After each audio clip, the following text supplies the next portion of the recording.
Pertama kali saya beli sepatu mahal tuh Mas Teguh itu Nike Vomero 14. Itu nggak punya duit gitu. Dalam kondisi money IQ tidak boleh melakukan itu. Di posisi itu kita ngobrol apa yang kita perlu lakuin. Oh, kita udah belajar bahwa duit itu datang ketika seseorang punya feeling happy. Kalau gitu kita bayar diri dulu aja. Jadi kita berangkat ke mall, saya sama Mas Angga waktu itu di jalan pulang kita ngomong, ini kita udah spend, udah very happy nih. Waktunya kita ngobrol gimana cara nyari duit. Ini sepatu mahal pertama nih, belum pernah beli sepatu di atas 1 juta Mas Teguh waktu itu. Nah dari situ akhirnya tercetuslah ide, oh gimana kalau misalnya kita bikin program mentoring. Akhirnya singkat cerita kita launch lah ya gitu ya. Dan duitnya langsung balik lebih Mas Teguh.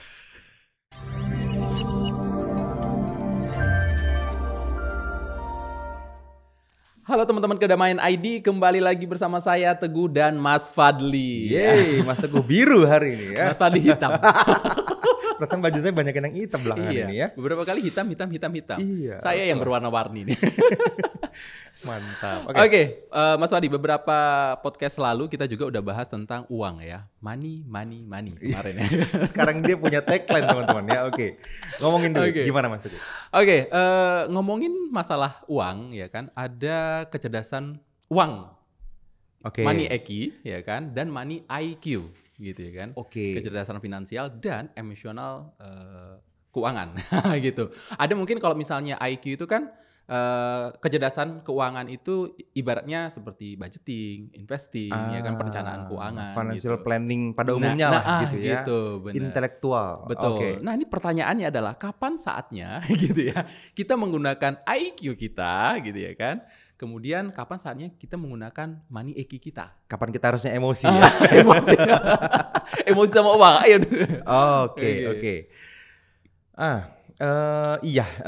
Sebetulnya Mas Teguh, kalau misalnya saya bisa ceritain ke teman-teman ya, mungkin di sebagian besar hidup saya, keputusan finansial saya itu didasari sama emosional. EQ ya. Sama emosi. Emosi itu maksudnya adalah perasaan, feeling gitu ya teman-teman, bukannya marah gitu ya. Perasaan.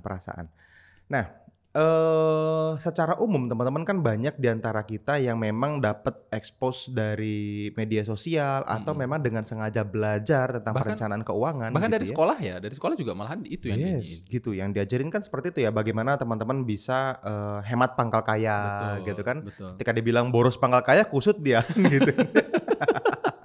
Gitu kan. Dibilang sedekah pangkal kaya lah, itu kan pengeluaran kan gitu. Betul. Gimana dong? Nah, kalau pertanyaannya kapan kita perlu melakukannya, teman-teman perlu tahu dengan jelas dulu kedua perbedaan ini Mas Teguh. Jadi apa yang dimaksud dengan IQ, apa yang dimaksud dengan EQ gitu. Nah, kalau IQ teman-teman ini secara umum ya teman-teman, IQ ini adalah sesuatu yang kita pelajari dan bisa kita lakukan. Jadi bagian dari skill dan knowledge tentang keuangan. Ini nggak ada hubungannya tentang relationship gitu, belum. Jadi kita ngomongin tentang bagaimana teman-teman bisa berinvestasi dengan benar, bagaimana bisa memilih instrumen investasi yang tepat gitu ya, apakah ini yang sesuai dengan profil resiko. Profil resiko ada lagi hal yang perlu dipelajarin gitu kan. Saya ini agresif, moderat atau konservatif gitu kan. Lebih yang high risk high return, hajar gitu, atau yang low aja nggak apa-apa, low risknya tetapi walaupun low return yang penting pasti kan gitu. Nah, ini bagian dari intelektual teman-teman ya. Jadi hal-hal yang berhubungan dengan bagaimana teman-teman bisa melakukan dengan sesuatu yang bisa teman-teman pelajari itu IQ. Nah, tetapi kalau kita ngomongin money EQ, kita ngomongin tentang emosional gitu ya teman-teman, tentang feeling gitu ya, tentang rasa. Ini seperti yang kita bahas di video kita yang kemarin Mas Teguh, tentang bagaimana teman-teman bisa berhubungan baik sama uang. Tentang arigato money gitu ya, kalau kata Ken Honda kan, tentang happy money gitu, tentang bagaimana teman-teman menyikapi uang ini datang ke kehidupan kita itu tanpa adanya abundance block, atau kita ngeluarin uang juga tanpa adanya money block lah mungkin kita sebutnya spesifik malahan nih ya. Ada mental block, ada abundance block, ada money block. Nambahin satu term baru nih ya. Nambah masalah. Ini baru dari sini nih nambahinnya nih. Jadi ada yang namanya money block. Nah, money block ini teman-teman yang kita ngomongin di video kemarin, teman-teman tonton kalau belum gitu ya. Kita udah bahas tentang rasa bersalah, kita udah bahas tentang rasa malu, gitu ya. Kebutuhan terlihat baik gitu ya. Ini semua yang ngeblok uang. Flow ya. Money flow. Gitu. Kebanyakan lontong ini ya, maaf. Tadi pagi pesta lontong kita. Nah, sekarang pertanyaannya kapan? Oke. Kalau misalnya menurut saya teman-teman ya, kalau kita ngomongin kapan kita menempatkan diri di saat kita harus mengambil keputusan tentang money IQ atau money EQ, teman-teman mengingat budaya kita di timur gitu ya, di Indonesia dan sekitarnya, budaya kita yang gak enakan sama orang lain, budaya kita yang merasa halo teman-teman, sorry saya potong sebentar ya. Saya pengen kasih info penting banget teman-teman, bahwa beberapa waktu lagi, sebentar lagi kita akan bikin webinar spesial untuk teman-teman semua, dan ini gratis, tentang bagaimana seseorang bisa tetap fokus dan bisa terus konsisten fokusnya tanpa harus merasa kelelahan teman-teman, dan ini gratis. Jadi Anda bisa ikutan kalau Anda bisa maksimalkan ini semua dengan cara Anda langsung cari linknya di kolom deskripsi di bawah video ini, Anda daftarkan diri Anda dan kita akan langsung ngobrol secara live teman-teman ya, selama 1-2 jam di dalam webinar spesial tersebut. Kalau Anda suka dengan konten ini, maka Anda juga akan sangat suka dengan bagaimana kita bisa ngobrol secara langsung di dalam webinar itu ya. Jadi pastikan Anda mendaftarkan diri Anda dan silakan lanjut nonton videonya. Masih dengan worth it atau tidaknya seseorang, value itu dinilai dari berapa income dia sebulan gitu. Nah, maka yang perlu banget, sering banget dipakai adalah EQ justru. EQ, gitu. Karena percuma ketika teman-teman memilih instrumen investasi yang udah ada teman-teman pelajarin, tetapi teman-teman takut action, ya berantakan, sama aja, gitu. Apapun tanpa dasar psikologis yang benar ini nggak sehat, gitu. Makanya kalau kita bikin porsi gitu ya, mungkin 80% lebih penting adalah EQ-nya. EQ-nya ya. Gitu. Tapi bukan berarti IQ tidak perlu, enggak. Gitu. Karena EQ dikali sama IQ-nya jadi hasil gitu hasil. Malahan jadi 100 gitu ya. Jadi 100 bener. Gitu. Tapi kalau dikalinya sama 0 kan sama aja gitu ya. Ini bukan pertambahan teman-teman, ini perkalian. Tetap kita perlu memahami beberapa hal yang penting tentang uang gitu ya, tentang bagaimana teman-teman bisa mengelola, melipat gandakan uang gitu ya dengan benar. Tetapi EQ ini adalah tentang bagaimana teman-teman meyakini bahwa itu benar. Nih, saya ulangin ya. Kalau kita punya keyakinan bahwa saya adalah orang yang mampu melipat gandakan uang, menghasilkan uang, maka skill menghasilkan dan melipat gandakan ini adalah IQ. IQ. Ya. Tapi keyakinan bahwa kita mampu adalah EQ. Oh, gitu. I see. Nah, kalau gitu diurutnya gimana dong? Stepnya ya harus dari yang yakinnya dulu gitu. Karena yakin menimbulkan action kan. Kalau kita nggak percaya sama diri kita sendiri, kita masih ngerasa ya bener sih harusnya begini, tetapi aku ragu. Betul. Minimal ragu sama eksternalnya mungkin gitu ya nih. Mungkin perusahaan yang kita mau invest nggak layak. Mungkin teman yang mau kita injek modalnya nggak layak misalnya. Atau jangan-jangan sayanya nggak layak menerima uang gede. Nah ini EQ berarti ya? Ya ini EQ. Betul. Ini sesuatu yang harus beres dulu, clear dulu. Kalau ini udah beres, baru teman-teman upgrade dengan banyak IQ, dengan financial planning, dengan punya hire financial planner gitu ya. Teman-teman akan ngerencanain tuh gimana caranya teman-teman bisa pensiun dengan baik, dana pendidikan anak, teman-teman ngomongin tentang warisan nanti, distribusi harta kekayaan dan seterusnya. Ini nih IQ, ini nih nice to have. Gitu. Apa ya, eksternalnya ya berarti ya? Ini secondary-nya lah gitu ya, lapis kedua. Iya. Nah, Liga 1-nya ini yang utamanya adalah teman-teman perlu ngerti tentang EQ-nya dulu. Nah, EQ-nya ini yang harus diberesin.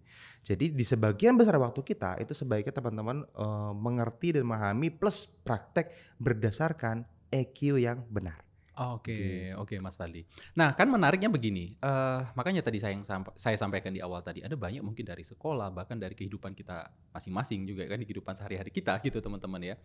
Di lingkungan teman-teman, ini lebih condong itu kepada intelijennya kan gitu ya, kecerdasan finansial. Diajarin finansial lagi, kecerdasan finansial lagi.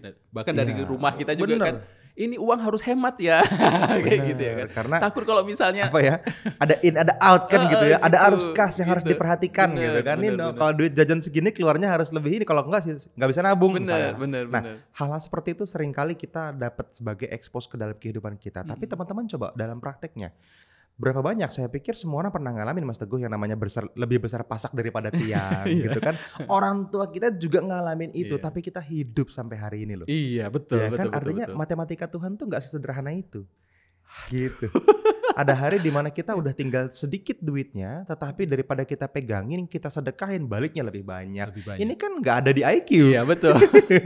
Nggak sesuai dengan planning loh ini kan gitu. Nggak ada di perencanaan keuangan gitu kan. Tiba-tiba ada orang dapat rezeki mendadak, tiba-tiba dapat undian misalnya, tiba-tiba dapat kemudahan-kemudahan yang susah diungkapkan dengan kata-kata. Sumbernya ini nggak bisa divalidasi IQ-nya.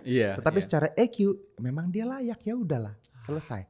Gitu. Sesederhana itu berarti ya? Iya, sesederhana itu. Misalnya gini teman-teman. Teman-teman contoh misalnya ya. Teman-teman saya ya ini apa yang saya alami ya teman-teman ya. Pertama kali saya beli sepatu mahal tuh Mas Teguh itu Nike Vomero 14. Oke. Gitu ya. Itu tahun 2018 ya. Lupa deh ya. 18 mungkin sekitaran 18 ya. 18. Antara 17, 18, 19 lah sekitar itu. Itu nggak punya duit gitu. Aku tahu itu kan. Aku tahu cerita itu. Cuman dalam kondisi money IQ tidak boleh melakukan itu ya. Duit di rekening itu cuman sekitar 3,5 jutaan gitu ya di ATM. Terus kita mau bayar kosan belum gitu kan, makan kayaknya nggak cukup sampai akhir bulan. Terus bingung mau ngapain karena nggak kerja dan nggak punya bisnis, bayangin. Gitu ya. Waktu itu sambil Gojek, sambil Grab juga gitu-gitu kan ya. Jalan pakai mobil tante. Dan di posisi itu kita ngobrol apa yang kita perlu lakuin. Oh, kita udah belajar bahwa duit itu datang ketika seseorang punya feeling happy. Gitu. Kalau gitu kita bayar diri dulu aja. Jadi kita berangkat ke mall, saya sama Mas Angga. Waktu itu Mas Angga juga duitnya waktu itu di ATM-nya 10 juta Mas Teguh. Di bawah 10 juta ya? Nggak nyampe 10 juta ya, 9, sekian. Oke Mas, kita ngapain? Terus jalan-jalan nih ke Mall Semarekon Bekasi gitu ya. Kita lihat, milih-milih, ngelihat sepatu, ngelihat jam tangan, ngelihat ini. Terus Mas Angga mikirkan, wih sepertinya Apple Watch menarik nih. Apple Watch itu kan kayaknya asik gitu kan. Itu pasangannya akan punya iPhone. Terus dia bilang nanti kita punya BMW itu ada Apple CarPlay-nya. Gitu kan. Ini wah udah sampai sana tuh. Padahal ini ngomongnya duit nggak punya 10 juta nih. Oke. Itu 8 jutaan Apple Watch dibeli Mas Teguh. Keren kan. Wah mantap. Itu gitu Apple kan. Watch yang belum ada. Belum punya iPhone. Nggak bisa nyala. Jadi cuma jam tangan doang kan gitu. Jadi gelang mahal. Jam juga bisa hidup ya? Yang kan dia untuk masuk untuk login kan harus pakai iPhone. Gelang berarti. Astaga, ya gelang lah, itu gelang mahal ya. Udah tuh Mas Angga dapet gitu ya. Wah aku apa ya Mas ya? Cuman punya duit 3 jutaan kan. Terus sampean pernah beli sepatu bagus nggak? Nggak pernah. Sepatu di atas 1 juta? Nggak pernah. Astaga, kata dia. Udah, yuk. Kita akhirnya kita ke showroom Adidas, ke showroom Nike, ke showroom beda-beda kita cobain. Akhirnya cocok, ada satu nih saya suka banget. Warnanya biru, dipakai buat jalan, buat lari enak. Wah, mantap ini. Harganya saya lupa, 1,4 juta atau 2,4 juta ya, lupa. Pokoknya 4,4 belakangnya. Tapi nanti habis ini nggak punya duit kan. Nggak apa-apa beli aja gitu karena kita berarti yang take action dari situ. Dongkrokin itu Mas Angga berarti. Mas Angga. Mas Angga. Udah Mas beli aja. Oke, sip, berangkat. Belilah, bayar kan. Waduh deg-degan ini sepatu mahal banget ini. Aduh, tapi duit nggak nyampe akhir bulan nih. Iya. Ada anak istri kan gitu ya, harus makan, harus beli susu, beli pampers segala macam. Nah, hari itu kita pulang ya. Di jalan pulang kita ngomong, ini kita udah spend, udah very happy nih. Waktunya kita ngobrol gimana cara nyari duit. Wah, ini udah asik kan ya, udah keren banget lah gitu ya. Ini sepatu mahal pertama nih, belum pernah beli sepatu di atas 1 juta Mas Teguh waktu itu. Nah dari situ akhirnya kita tercetuslah ide, gimana kalau misalnya kita bikin program mentoring. Kan kita udah punya skill trading waktu itu, kita juga udah punya skill psikologis yang oke gitu kan. Saya juga udah beberapa tahun yang lalu itu belajar tentang hipnoterapi, tentang NLP gitu, tentang psikologi ini oke banget. Gimana kalau kita blend, kita jadiin satu, kita bikin satu program VIP yang berbayar. Wah. Akhirnya singkat cerita kita launch lah ya gitu ya. Dan duitnya langsung balik lebih Mas Teguh. Dalam beberapa hari. Nah itu dia ya. Jadi sebenarnya ya teman-teman ya, kalau saya runut dari ceritanya Mas Fadli ini, kita itu ternyata tidak boleh fokus sama keterbatasan, tapi fokuslah sama peluang. Ini yang disebut dengan money IQ. Yes. Nah, ini kabar baik atau kabar buruk ya? Peluangnya baru terlihat jelas kalau energi teman-teman happy. Kalau riang gembira, kalau penuh cinta, penuh rasa sayang, penuh excitement gitu ya. Ini tercerahkan kayak wah ngapain lagi ini asik nih. Nah, itu baru terlihat jelas peluangnya. Gitu. Kalau enggak ya setelah hilang baru terlihat jelas. Apalagi gitu ya kan. Karena ada quotes gitu kan, peluang terlihat jelas. Ya gitu ya. Ya, jadi makanya teman-teman perlu di energi happy itu tadi, dan ini yang disebut sebagai EQ. Gitu. Emotional quotient ini teman-teman perlu benar-benar mengerti, benar-benar dalami sampai di titik teman-teman yakin dan percaya 100% bahwa duit itu teman-teman ngeflow, artinya ya bukan cuma datang tapi keluar juga selalu dalam keadaan happy. Oke. Nah, kalau dari pengalaman Mas Fadli ya kan, dari tahun ke tahun gitu, mana yang lebih banyak yang lebih membantu Mas Fadli, dari money IQ-nya atau dari money EQ-nya ini? Berapa persen? Lebih dari 90%. 90% EQ ya, emosional ya. Jadi makanya kenapa kita selalu gembira ya. Ya, dalam banyak kasus banyak juga ya. Mungkin nanti saya ceritain di video lain lah ya tentang bagaimana saya juga banyak kok mengambil keputusan finansial yang salah gitu, tentang nyangkut di sana lah, nyangkut di sini lah gitu ya, project nggak jalan lah, ditipu orang lah, duit dibawa lari lah gitu kan. Ada banyak Mas Teguh, beberapa diantaranya tahu, dan banyak yang gede-gede Mas Teguh tahu juga gitu kan. Tetapi dalam proses itu apa ya? Memang nggak naik gini kurvanya, gitu ya. Naik ada koreksi, naik lebih tinggi ada koreksi, naik lebih tinggi udah ada macam koreksi. Charting aja dah. Begitu aja ya, udah kayak chart forex. naik turun seperti, tapi overall uptrend, selalu uptrend Mas Teguh. Dan yang menyelamatkan uptrend adalah EQ-nya. EQ ya. Bahkan seringkali secara IQ gitu ya, kita udah analisa ini bagus, ini oke, ini keren lah, ini di atas kertas menang lah kayak gitu ya, kayaknya oke banget untuk dijalanin. Tapi kita mengabaikan EQ, itu malah salah loh, malah ngambil keputusan yang salah. Kita udah tahu nih, kayaknya nggak nyaman deh, kayaknya ini stres deh, kayaknya ini bikin ribet ini orang gitu, pusing deh kayaknya ngurusinnya. Ujung-ujungnya nggak beres. Ada banyak yang seperti itu, yang seharusnya kita bisa hilangin tuh transaksi-transaksi cut loss gitu. Cut loss yang tidak perlu ya. Cut loss gitu yang tidak perlu itu jadinya betul, gitu. Dan itu banyak banget, miliaran gitu yang kayak gitu. Aku baca buku dari Ken Honda dari Money Happy itu, katanya gini Mas Fadli, kita itu akan kehilangan uang terlebih dahulu untuk menerima uang katanya. Nah itu jadi ya bisa jadi ada banyak dari koresponden 1.000 atau 10.000 gitu ya kan. Hampir rata-rata semuanya seperti itu. Kehilangan dulu, abis itu nanti akan datang lagi. Mungkin salah satunya ya kayak Mas Fadli, ada kehilangan dulu ya kan. Tapi karena menyikapinya dari emosional yang benar gitu, jadi ya baliknya juga banyak lagi gitu. Iya. Mungkin karena saya tidak menganggap itu sebagai sesuatu yang hilang kayaknya Mas Teguh ya. Jadi ini tuh ya money flow aja gitu. Yang namanya keluar masuk itu normal. Betul. Gitu. Jadi bukan berarti berarti saya harus mengalami kemalangan finansial dulu kah Mas Fadli? Nggak harus gitu teman-teman. Jadi dalam prosesnya kita anggap ini sebagai sebuah flow aja, nggak netral aja gitu ya kan. Yang namanya kehilangan, yang namanya sedekah, yang namanya memberi, bahkan yang namanya belanja, itu kan cash flow out gitu kan. Gitu. Cash in-nya ya income, ya tiba-tiba dapat hadiah, ya tiba-tiba dapat kemudahan, tiba-tiba sekedar kebaikan Tuhan aja sama kita, kayaknya nggak ngerti ini kenapa kok bisa begini, kecuali alasannya adalah Tuhan lagi baik. Udah, baru bisa diterima. Kalau nggak kan suka kadang-kadang ada yang nggak masuk akal tapi jadi rezeki. Betul. Ya, jadi berarti kan kita anggap netral aja. Proses keluarnya terserah, entah pandangan dari orang mungkin itu jadi negatif ya kan. Wah, itu keluarnya gara-gara ditipu ini gitu ya kan. Ya kita anggap keluar aja, biasa aja ya gitu. Ya uang jajan kan gitu ya, mungkin ya. Bisa juga seperti itu kan kita pikir ya gitu. Betul. Kan. Oke. So, teman-teman ya. Apakah Anda pernah ketipu? Anggaplah itu sebagai uang jajan buat teman-teman gitu kan. Atau uang belajar kan, bisa juga ya kayak gitu ya. Oke.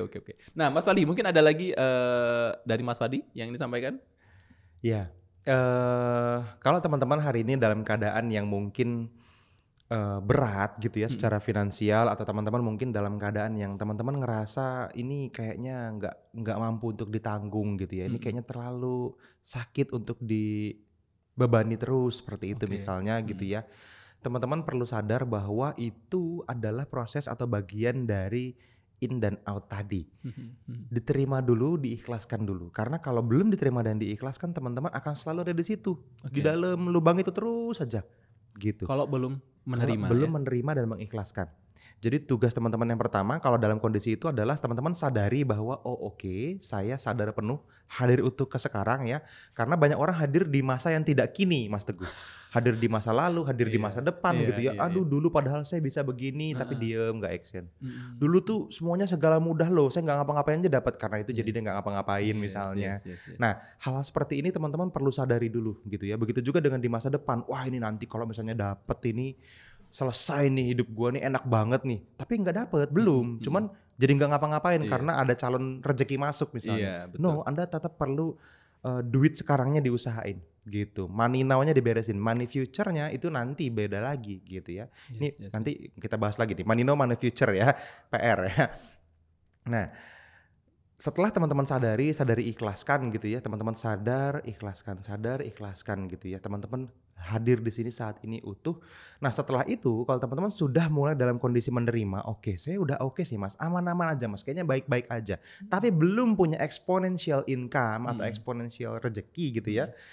Nah yang perlu teman-teman lakukan adalah teman-teman beresin semuanya yang berhubungan dengan EQ-nya, yang masih berhubungan dengan money block-nya, yang masih berhubungan dengan abundance block-nya, dan teman-teman tetap dengan konsisten melakukan teknik-teknik manifestasi yang memang diajarkan di Kedamaian ID. Ada banyak gitu ya, tentang bergetar selaras dengan impian, tentang energetic container, tentang visi di atas visi. Kita udah bahas banyak banget di video-video sebelumnya gitu ya.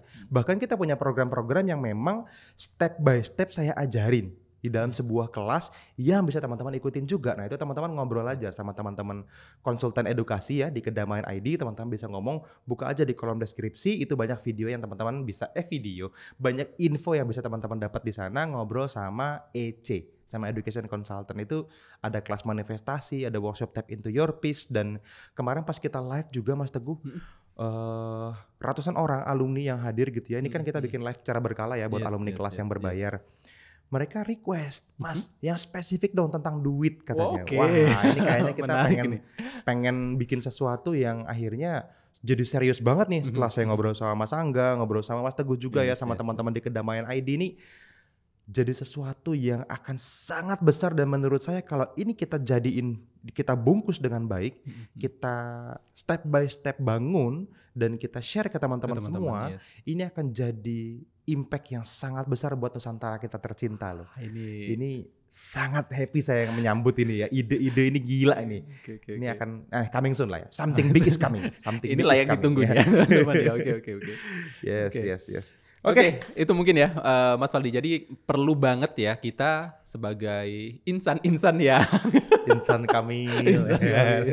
Insan-insan yang memang mungkin masih masih bingung membedakan antara aku harus menggunakan IQ kita dalam perencanaan keuangan atau emosional tadi gitu ya kan, EQ tadi gitu. Nah, intinya adalah bagaimana caranya kita bisa membangun hubungan yang sehat dengan uang ya gitu ya. Mungkin dari Mas Fadli ya, atau dari teman-teman Kedamaian ID, atau dari teman-teman yang nonton ini masih bingung, itu tadi bingung antara perlu mengambil IQ-nya atau perlu IQ tindakan saya saat ini gitu ya kan. Nah itu silakan aja, langsung aja hubungi teman-teman Education Consultant di bawah sini ya teman-teman ya. Dan komen kalau teman-teman masih ada pertanyaan, mungkin lanjutan nanti kita perdalam lagi ya. Oke. Itu aja Mas Fadli, thank you atas kebersamaannya, sampai ketemu di video berikutnya. See you.